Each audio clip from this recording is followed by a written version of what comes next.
ভাবুন তো, কোনো একদিন সকালে আপনি উঠে যদি দেখেন তেলের দাম 2 গুণ বেড়ে গিয়েছে, শেয়ার বাজারে ধস নেমেছে, আর বিশ্বের ক্ষমতাধর দেশগুলো নিচ্ছে যুদ্ধের প্রস্তুতি। হ্যাঁ, এটাই বাস্তবতা। গত কয়েকদিনে তেলের দাম বেড়ে গিয়েছে পুরো পৃথিবীতে 20%, এবং দুনিয়ার প্রত্যেকটি স্টক এক্সচেঞ্জ ফল করেছে। দ্বিতীয় বিশ্বযুদ্ধের পর এমন ভয়ঙ্কর সম্ভাবনা আমরা দেখিনি। প্রত্যেকটা সেকেন্ডে সেকেন্ডে কাহিনী বদলাচ্ছে।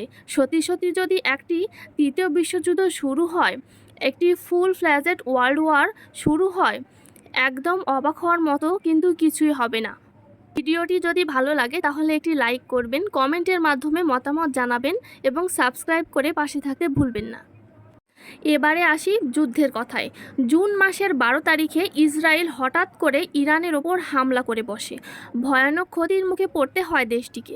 পূর্বে মূলত ইরান ইসরায়েলের সাথে সরাসরি যুদ্ধে যুক্ত হয়নি, এদের মধ্যে কোনো রকম যুদ্ধও ঘটেনি। তবে গত 40 বছরে এমন কোনো রেকর্ড নেই। তবে বর্তমানে ইসরায়েল যখন নিজের অবস্থা সামলাতে ব্যস্ত ছিল, ইরানের মিসাইল হামলার ভয়ে পালিয়ে বেড়াচ্ছিল ইহুদিরা, ঠিক তখনই খোলস ছেড়ে বেরিয়ে আসলো যুক্তরাষ্ট্র। বহুদিনের ছায়াযুদ্ধ এবারে এসে দাঁড়িয়েছে সরাসরি সংঘাতে। যুক্তরাষ্ট্রের হঠাৎ হামলা করে বসেছে ইরানের 3 পারমাণবিক স্থাপনায়। তবে এবার আরও শক্ত অবস্থান নিয়েছে ইরান। এই 3টি স্থাপনার নাম হলো ফার্দো, নাতান ও ইস্পাহান। স্থাপনায় হামলা করার সময় B-2 বোমারা বিমান ও সাবমেরিন ব্যবহার করেছে যুক্তরাষ্ট্র।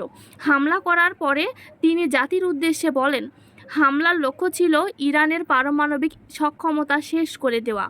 এরপরে যুক্তরাষ্ট্রের হামলার জবাব দিতে শুরু করেছে ইরান।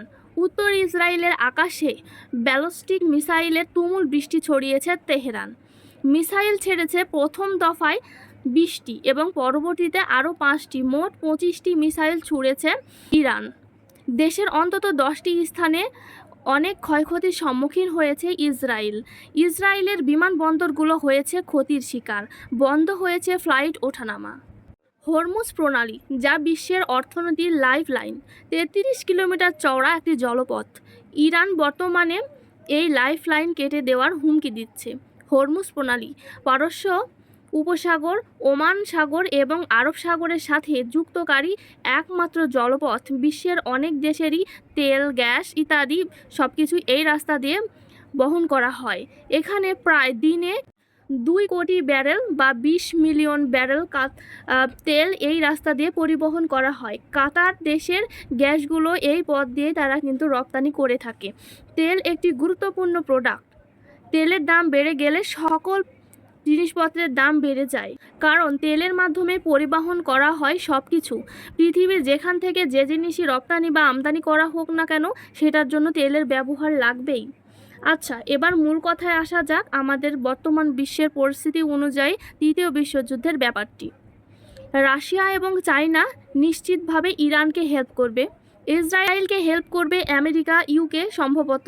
আমরা কম পাওয়ারফুল দেশগুলো যখন একে অপরের বিরুদ্ধে হয়ে যায়, তখন 2টি দেশ থেকে 4টি, 4টি থেকে 6টি, এইভাবে বেশ কয়েকটি দেশ মিলে যখন যুদ্ধ একে একে শুরু হয়ে যায়, বা কয়েকটি দেশ এভাবেই শুরু হতে পারে তৃতীয় বিশ্বযুদ্ধ। ইতিহাসও এটা সাক্ষী আছে। প্রথমে ছোট একটি সমস্যা, তা থেকে শুরু হয় সংঘাতের। এভাবেই কিন্তু ঘটেছিল প্রথম বিশ্বযুদ্ধ ও দ্বিতীয় বিশ্বযুদ্ধ। ভিডিওটি ভালো লাগলে একটি লাইক করবেন, কমেন্টের মাধ্যমে মতামত জানাবেন এবং সাবস্ক্রাইব করে পাশে থাকতে ভুলবেন না।